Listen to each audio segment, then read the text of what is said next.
आप देख रहे हैं कंटाप टीवी, सच जहां खबर वहां।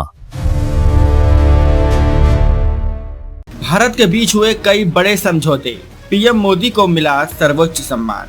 प्रधानमंत्री नरेंद्र मोदी को इंडोनेशिया के सर्वोच्च सम्मान से सम्मानित किया गया। इस अवसर पर उन्होंने इंडोनेशिया के राष्ट्रपति, सरकार और वहां की जनता का आभार व्यक्त किया। उन्होंने कहा कि यह सम्मान केवल उनका नहीं बल्कि 140 करोड़ भारतीयों का सम्मान है। प्रधानमंत्री मोदी ने कहा कि पिछले कुछ वर्षों में भारत और इंडोनेशिया के रिश्तों ने नई ऊंचाइयों को छुआ है।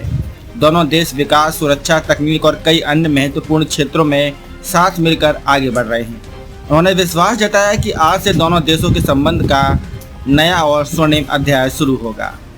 प्रधानमंत्री मोदी ने कहा कि भारत और इंडोनेशिया के बीच लगातार बढ़ रहा विश्वास दोनों देशों की साझेदारी को और मजबूत बना रहा है। समुद्री देशों के रूप में दोनों ने व्यापार और आर्थिक सहयोग को आगे बढ़ाने का फैसला किया है। इससे दोनों देशों के लोगों का कारोबार और फायदा होगा। प्रधानमंत्री ने बताया कि भारत में अपने मिड डे मील योजना और सार्वजनिक वितरण प्रणाली के अनुभव इंडोनेशिया के साथ साझा किए हैं। इससे दोनों देशों को एक दूसरे के सफल मॉडलों से सीखने का अवसर मिलेगा। उन्होंने कहा कि स्वास्थ्य क्षेत्र में भी भारत और इंडोनेशिया के बीच सहयोग लगातार बढ़ रहा है। भारत की दवाइयां अब इंडोनेशिया के लोगों तक अधिक आसानी से पहुंच सकेगी। इससे स्वास्थ्य सेवाओं को बेहतर बनाने में मदद मिलेगी। उनके बीच अपनापन नहीं बढ़ेगा।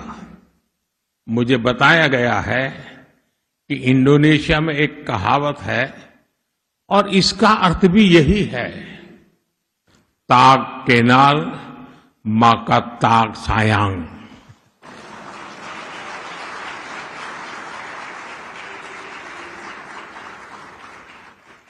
इसलिए हमने तय किया है, हम एक दूसरे से मिलने जुलने का सिलसिला और तेज करेंगे।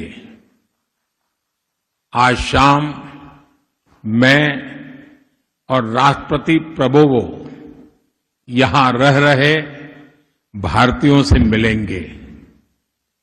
कल राष्ट्रपति प्रबोवो और मैं प्रबानन भी जाएंगे। हम इस वर्ल्ड हेरिटेज साइट के कंजर्वेशन और रेस्टोरेशन प्रोजेक्ट की शुरुआत करेंगे। भारत और इंडोनेशिया उस विरासत को सहेजने के लिए पूरी तरह प्रतिबद्ध है जिसे इतिहास ने हमें सौंपा है। ऑनरेबल मेंबर्स, मैं आज आप सभी सदस्यों को भारत आने के लिए भी विशेष निमंत्रण भी दे रहा हूं। आप जरूर भारत आएं, अपने परिवार और दोस्तों के साथ आएं। भारत के लोगों को आपका स्वागत करते हुए बहुत अच्छा लगेगा।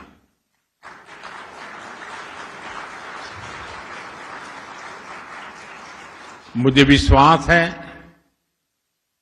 हम मित्रा सेलामान्या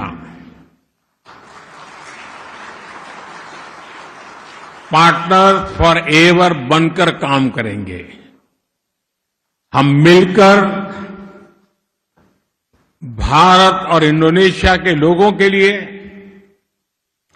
साझा समृद्धि का भविष्य बनाएंगे। इन्हीं शब्दों के साथ मैं अपनी बात समाप्त करता हूं। दीर्घायु इंडोनेशिया।